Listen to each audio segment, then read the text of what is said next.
Doctor Sreevarma ஆயுள் தரும் ஆயுர்வேதா அறுவை சிகிச்சை இல்லா குணம் ஆயுள் கால நிவாரணம்.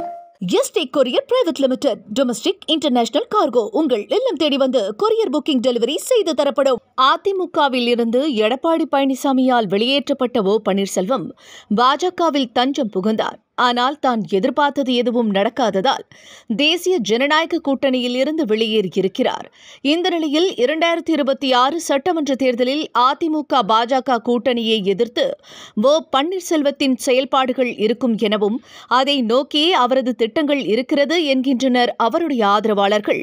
தமிழ்நாடு முதலமைச்சராக 3 முறை பதவியேற்றவர்தான் ஓ பன்னீர்செல்வம். ஜெயலலிதாவின் நம்பிக்கைக்குரிய தளபதிகளில் ஒருவர். 1996 பிறகு ஜெயலலிதா சில காரணங்களால் சிறை செல்ல நேர்ந்தபோது தனக்கு அடுத்த இடத்தில் ஓ பன்னீர்செல்வத்தை வைத்திருந்தார். செங்கோட்டையன், தனபால் உள்ளிட்ட பல சீனியர்கள் இருந்தாலும் ஓ பன்னீர்செல்வத்தை தான் முதலமைச்சராக ஆக்கினார் ஜெயலலிதா. அதற்கேற்றாற் போல ஜெயலலிதா சிறையில் இருந்து வெளியே வந்த போதெல்லாம் பதவியை எந்தவித மனக்கசப்புமின்றி உடனடியாக விட்டுக் கொடுத்தார். இதனால் ஓ பன்னீர்செல்வம் மீது ஜெயலலிதாவிற்கு எப்போதுமே நம்பிக்கை அதிகம். இந்த நிலையில் ஜெயலலிதா மறைவுக்கு பிறகு ஓ பன்னீர்செல்வத்தின் நிலை பரிதாபகரமானது.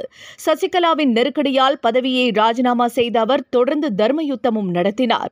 அப்போதே கட்சியிலிருந்து ஓரம் கட்டப்பட்டார். சசிகலா சிறை செல்ல நேர்ந்தபோது எடப்பாடி பழனிசாமியை முதல்வராக்கினார். அவர் முதல்வராக தொடர டிடிவி தினகரன் ஆதரவாளர்கள் எதிர்ப்பு தெரிவிக்க ஓ பன்னீர்செல்வத்தின் மீது ஆதரவோடு ஆட்சியை நிறைவு செய்தார் எடப்பாடி. அதற்கு பிறகு ஒற்றை தலைமை விவகாரத்தை முன்வைத்து ஓ பன்னீர்செல்வத்தை கட்சியிலிருந்து வெளியேற்றினார்.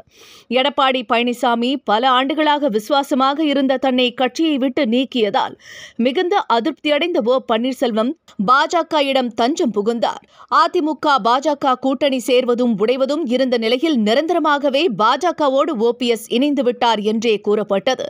தற்பொழுது 2026 தேர்தலை கருத்தில் கொண்டு அதிமுக பாஜக கூட்டணி அமைந்திருக்கும் நிலையில் ஓபிஎஸ்ஐ பாஜக கழற்றி விட்டுள்ளது.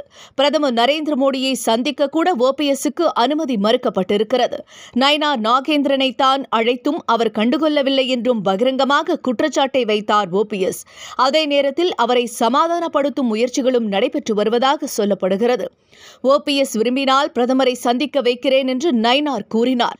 ஆனால் தான் அனுப்பிய குறுஞ்செய்திகளை காட்டி தமிழக பாஜக தன்னை ஏமாற்றிவிட்டது என்றார் ஓபிஎஸ்.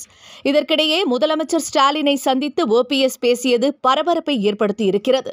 திமுகவுடன் ஓ பன்னீர்செல்வம் கூட்டணி அமைக்கப் போகிறார், அன்வர் ராஜாவை போல திமுகவில் இணையப் போகிறார் என்றெல்லாம் யூகங்கள் ரெக்கை கட்டி பறக்க ஆரம்பித்தன. ஆனால் திமுக கூட்டணியில் இணைவேன் என்று வதந்திகள் பரப்பப்படுவதாக கூறியிருக்கிறார் ஓபிஎஸ். அதே நேரத்தில் ஓபிஎஸ் நிலைப்பாடு என்ன என்பது குறித்து அவரது ஆதரவாளர்களிடம் பேசும் பொழுது சில தகவல்களை பகிர்ந்து கொண்டனர்.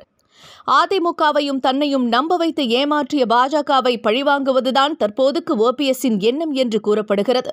இதற்காக அவர் எந்த எல்லைக்கு வேண்டுமானாலும் செல்ல தயாராக இருக்கிறார் என்றும் சொல்லப்படுகிறது. திமுகவோடு கூட்டணி அமைத்தாலும் அல்லது வேறு கட்சிகளுடன் கூட்டணி அமைத்தாலும் அதிமுக பாஜக கூட்டணியை தமிழகத்தில் வெல்ல வைக்கக்கூடாது என்பதுதான் ஓ பன்னீர்செல்வத்தின் எண்ணமாக இருக்கிறது.